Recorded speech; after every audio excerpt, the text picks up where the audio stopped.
વિદ્યાર્થી મિત્રો, આજે આપણે ધોરણ 11માં એસપીસીસીમાં ચેપ્ટર નંબર 3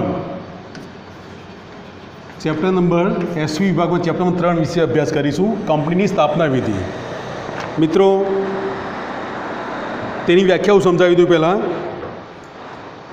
પહેલાં સમજી લો, આપણે પીડીએફ ફાઇલ દ્વારા ચેપ્ટર નંબર 1 અને ચેપ્ટર નંબર 2 સીસી વિભાગમાં અને પીડીએફ ફાઇલ દ્વારા ચેપ્ટર નંબર 1 અને ચેપ્ટર નંબર 2 એસપી વિભાગમાં અભ્યાસ કર્યો.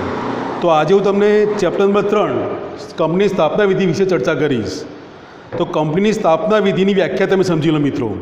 કંપની ધારા 2013 પ્રમાણે કંપની એટલે કંપની ધારા પ્રમાણે સ્થપાયેલી કે આ પહેલાં કોઈ પણ કંપની ધારા પ્રમાણે સ્થપાયેલી કંપની એટલે સ્થાપના વિધિ કંપનીની. તો હવે હું તમને કંપનીના લક્ષણો વિશે વાત કરીશ. સમજી લો, લક્ષણો તમને હું સમજાવવા જોઈએ. કંપનીના લક્ષણો, કેરેક્ટરિસ્ટિક્સ. નંબર 1, સ્વતંત્ર વ્યક્તિત્વ.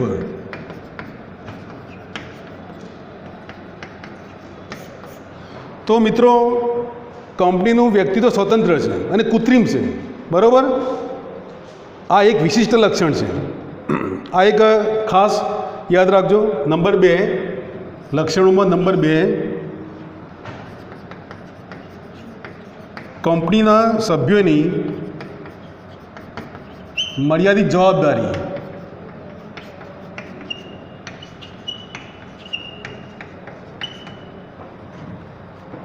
કંપની કાયદાકીય વ્યક્તિત્વ ધરાવે છે.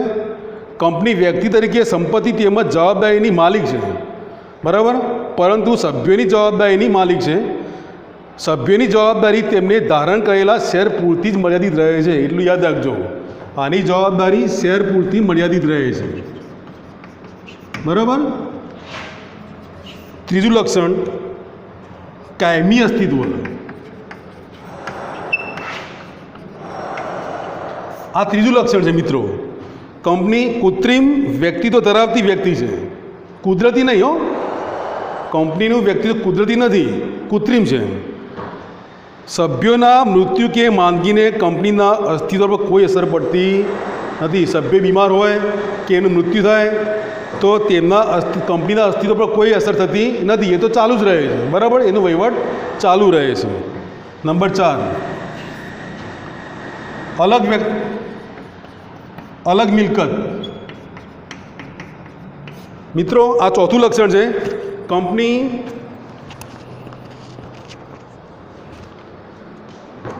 એક અલગ વ્યક્તિત્વ હોવાના કારણે તે પોતાના નામે મિલકત ખરીદી શકે છે, વેચી શકે છે. કોઈ પણ શેર હોલ્ડરનો કંપનીની મિલકત ઉપર કોઈ અધિકાર નથી. શેર હોલ્ડરનો કંપનીની મિલકત પર કોઈ અધિકાર રહેતો નથી. શેરનું હસ્તાંતર. નંબર 5,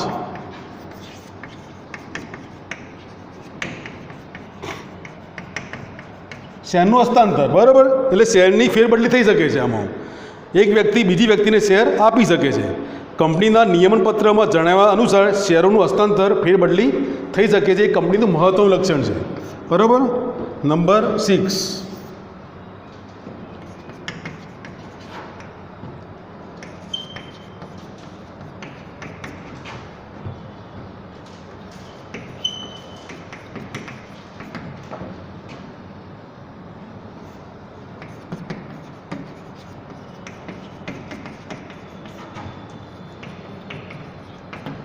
કંપની ઉપર દાવો થઈ શકે છે અને કંપની દાવો કરી શકે છે.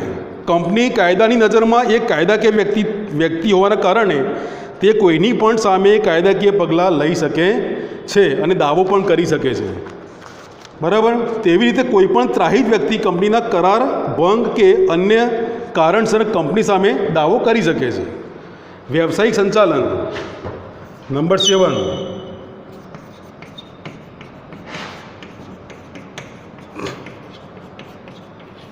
વ્યવસાયિક સંચાલન.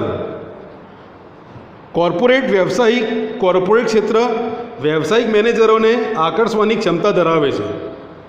વ્યવસાયિક મેનેજરો કાર્યદક્ષ અને ગતિશીલ હોય છે, જે કંપનીને પ્રગતિના શિખરે લઈ જઈ શકે છે. એટલે વ્યવસાયિક સંચાલન જો સારું હોય તો કંપનીને બહુ જ શું કે સારી પ્રગતિ કરાવીને વિકાસ કરી શકે છે.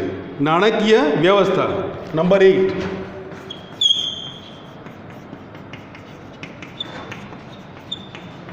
નાણાકીય વ્યવસ્થા કંપની શેર કે ડિબેન્ચર દ્વારા એકઠી કરેલી મૂડીથી ધંધાની શરૂઆત કરી શકે છે. કંપની શેર કે ડિબેન્ચર દ્વારા બરાબર એ કંપનીનું સંચાલન સારી રીતે કરી શકે છે અને ધંધાની શરૂઆત પણ કરી શકે છે.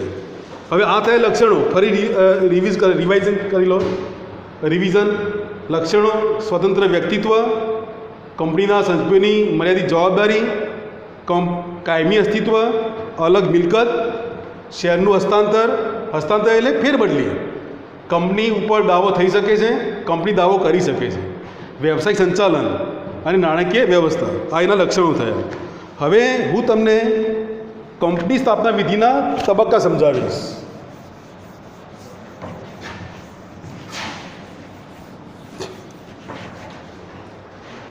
મિત્રો જુઓ, કંપની સ્થાપના વિધિના 2 તબક્કા છે.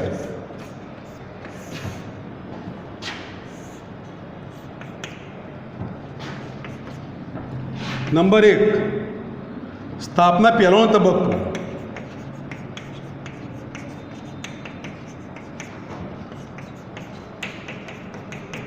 અને નંબર 2, નોંધણીનો તબક્કો. નોંધણીનો તબક્કો.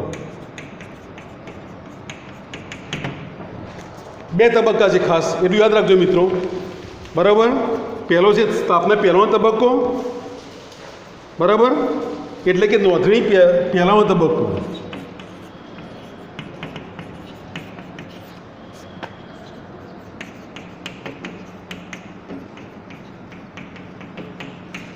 એટલે નોંધણી પહેલાનો તબક્કો અને બીજો નોંધણીનો તબક્કો. બરાબર.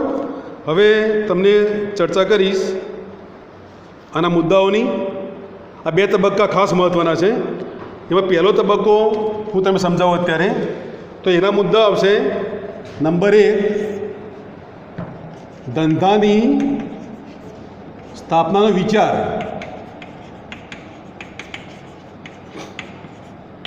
મિત્રો ખાસ પહેલાં એટલું યાદ રાખો કે જ્યારે કોઈપણ વ્યક્તિ ધંધો કે કંપની સ્થાપવાનો વિચાર કરે છે તો પહેલાં એના મગજમાં વિચાર આવે છે કે મારે આના વિશે કે આ વસ્તુ જ્યારે કંઈ પ્રોડક્શન કરવાનું હોય ત્યારે કંપની સ્થાપવાનો વિચાર આવે છે. કંપની સ્વરૂપમાં ધંધાની સ્થાપના અંગેનો ખ્યાલ એક વ્યક્તિને કે વ્યક્તિના સમૂહને આવે છે. આ ખ્યાલ ધંધાની સ્થાપના તરફ દોરી જાય. એ વિચાર ક્યાં લઈ જાય? સ્થાપના તરફ દોરી જાય છે. સ્થાપકના આ બીજારોપણને તેની કલ્પના શક્તિ અને સર્જકતા પોષે છે. જોખમો ઉઠાવવા તૈયાર રહે છે. પહેલાં કલ્પના કરે, વિચાર કરે કે આ ધંધો મારે આ ધંધાની સ્થાપના કરવાની છે. બરાબર. એટલે કલ્પના કરે કે શું જરૂર પડશે, કેટલા પૈસાની જરૂર પડશે, કેટલું રોકાણ કરવાની જરૂર પડશે. બરાબર. કેટલા જોખમો ઉઠાવવાના છે. માનવ શક્તિ તેમજ માલ સામાનને ક્રિયાશીલ કરી ધંધા તરફ વળે છે ત્યારે કંપની અસ્તિત્વમાં આવે છે. તેથી કંપનીને પ્રવર્તકનો માનસપુત્ર પણ કહેવામાં આવે છે. કંપની શું કહેવામાં આવે છે? પ્રવર્તકનો માનસપુત્ર. બરાબર. પ્રવર્તક એટલે કોણ? કે જે કંપનીને સ્થાપના તરફ દોરી જાય છે. કંપનીને યોગ્ય રોકાણ કરીને એને સ્થાપના તરફ દોરી જાય અથવા સ્થાપના વિધિમાં એ મુખ્ય ભાગ ભજવે એને પ્રવર્તક કહેવામાં આવે છે. બરાબર. એનું ખાસ યાદ રાખજો. બીજું છે, બીજો મુદ્દો પ્રાથમિક તપાસ. પ્રાથમિક તપાસ. જ્યારે ધંધાની સ્થાપનાનો વિચાર કર્યો હોય જે વ્યક્તિએ કે વ્યક્તિના સમૂહે, એ શું કરે મિત્રો? પ્રાથમિક તપાસ કરે કે જમીન ક્યાં લેવી છે, કયા શહેરમાં લેવી છે, શું જરૂર પડશે. બરાબર. એ જમીન ક્યાં આવેલી છે, રોડ ટચ છે, કાચો માલ સામાન મળી રહેશે કે નહીં મળી રહે, ત્યાંથી ટ્રાન્સપોર્ટેશન શક્ય બનશે કે નહીં બને, એ પ્રાથમિક તપાસમાં આવશે. બરાબર. અને ત્યારબાદ એ આગળ વધશે. પહેલાં વિચાર કરશે, પછી પ્રાથમિક તપાસ કરશે. બરાબર. પછી વિગતવાર તપાસ.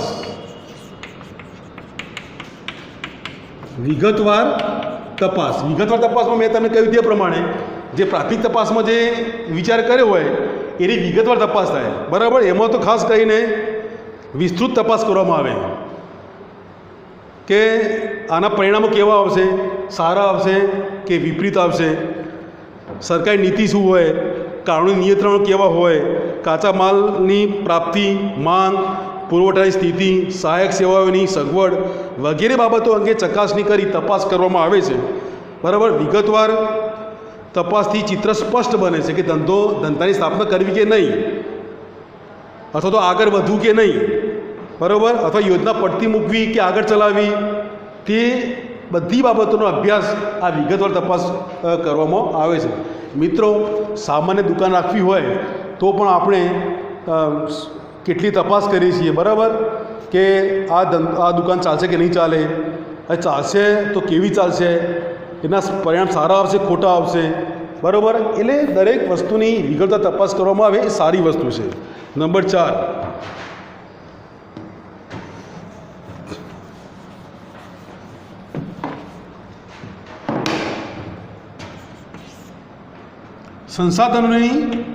સંસાધનોની સગવડ. સંસાધનો એટલે પ્રાપ્ત બધી વસ્તુઓ, બરાબર. પ્રોજેક્ટને આગળ ધપાવવાનો નિર્ણય લેવામાં આવે ત્યારે જરૂરી સંસાધનો જેમ કે મશીનરી ખાસ મોટી વસ્તુ છે. મશીનરી વગર ધંધો આગળ ચાલે જ નહીં. ત્યારબાદ જમીન, મેં તમને અગાઉ કહ્યું કે જમીન ક્યાં રાખવી, યોગ્ય જગ્યાએ જમીન છે કે નહીં, બરાબર. એ જમીન એ મોટી વસ્તુ છે. એની વ્યવસ્થા કરવા પત્ર વ્યવહાર, કરાર અને અન્ય જરૂરી વિધિઓ કરવામાં આવે છે. ત્યારબાદ નંબર 5, નાણાકીય સગવડ.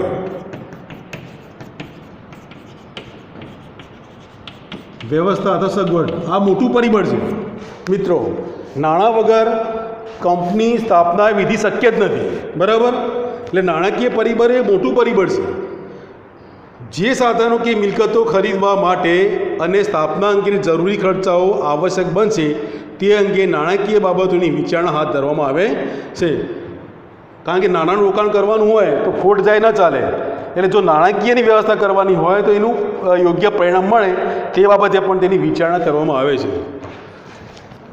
તબક્કો નંબર 2, આ પહેલો તબક્કો પૂરો થયો. સેકન્ડ તબક્કો છે નોંધણીનો તબક્કો.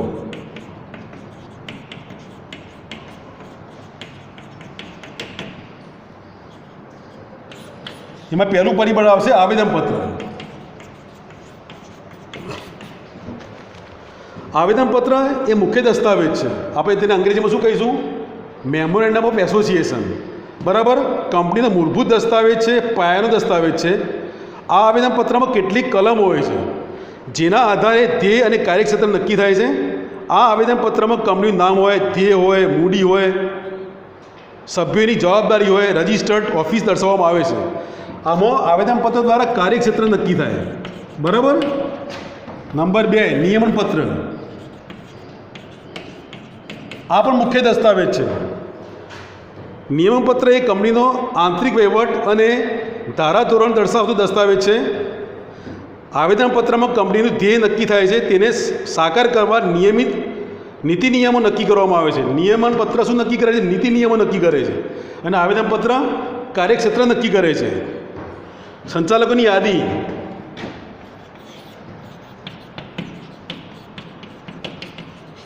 સંચાલકોની યાદી. કંપનીના સંચાલકો જે કંપનીના સંચાલક તરીકે કાર્ય કરવાના હોય તેના નામ, સરનામા, ધંધો, ઉંમર, રાષ્ટ્રીયતા વગેરે દર્શાવીને તેમના નામની યાદી કંપની રજિસ્ટ્રાર સમક્ષ મોકલવામાં આવે છે. સંચાલકોની લેખિત સંમતિ અને સોગંદનામું. મિત્રો, આ પણ એક પરિબળ છે કે જે વ્યક્તિઓ સંચાલનમાં રોકાવાના છે કંપનીના સંચાલનમાં, એ લોકોની યાદી પણ મોકલવી જરૂરી બને છે. રજિસ્ટ્રારને મોકલી આપવામાં આવે છે, બરાબર. અથવા તેને સોગંદનામું પણ રજૂ કરવું પડે કે તે કોઈ પણ ગુનામાં ગુનેગાર તો થયેલ નથી ને, તે કોઈ પણ છેતરપિંડી ગેરરીતિ માટે ગુનેગાર તો નથી ને, બરાબર. એટલે આ ખાસ આવું લખીને સોગંદનામું પણ લખી આપવું પડે. નિવેદન. 5મું પરિબળ છે નિવેદન. કંપનીની સ્થાપના માટે કાયદાની સૂચિત એવી તમામ જોગવાઈઓનું પાલન કરવામાં આવ્યું છે તેમ દર્શાવતું નિવેદન કંપની રજિસ્ટ્રાર સમક્ષ નોંધાવવું પડે. આ નિવેદન છાપેલું હોવું જોઈએ. તેમાં advocate, chartered accountant, cost account અથવા કંપની સેક્રેટરીમાં જે આ કંપનીમાં સ્થાપનામાં સંકળાયેલા હોય તેને સહી કરવી પડે. કંપનીના નિયમનપત્રમાં જે સંચાલક, મેનેજર કે સેક્રેટરી તરીકેનું નામ હોય તેની પણ સહી કરવી પડે છે. છેલ્લો મુદ્દો આવશે અન્ય કંપનીમાં હિત અંગેની જાહેરાત. કંપનીના સંચાલકો, મેનેજર, સેક્રેટરી કે ભરનાર જો બીજી કંપની સાથે સંકળાયેલ હોય અને તેમાં તેમનું હિત હોય તો તે અંગેની માહિતી પણ આ તબક્કામાં આપવી પડે અને સારી વસ્તુ છે જો આપે તો. છેલ્લો મુદ્દો આવશે નોંધણીનું પ્રમાણપત્ર. ઉપરના દસ્તાવેજો સાથે જરૂરી ફી ભરવામાં આવે છે. કંપની રજિસ્ટ્રારને ચકાસણી કર્યા બાદ જો સંતોષકારક જણાય તો તેની નોંધણી કંપનીઓમાં ચોપડામાં કરવામાં આવે અને આ વિધિ પૂર્ણ થયા બાદ રજિસ્ટ્રાર નોંધણીનું પ્રમાણપત્ર આપે છે. મિત્રો, જ્યારે પણ બધી તપાસ પૂરી થાય ત્યારે કંપની રજિસ્ટ્રાર નોંધણીનું પ્રમાણપત્ર આપે છે. ત્યારબાદ સંચાલકો એ ધંધો શરૂ કરી શકે છે, અન્યથા એ ધંધો શરૂ કરી શકતા નથી. બરાબર.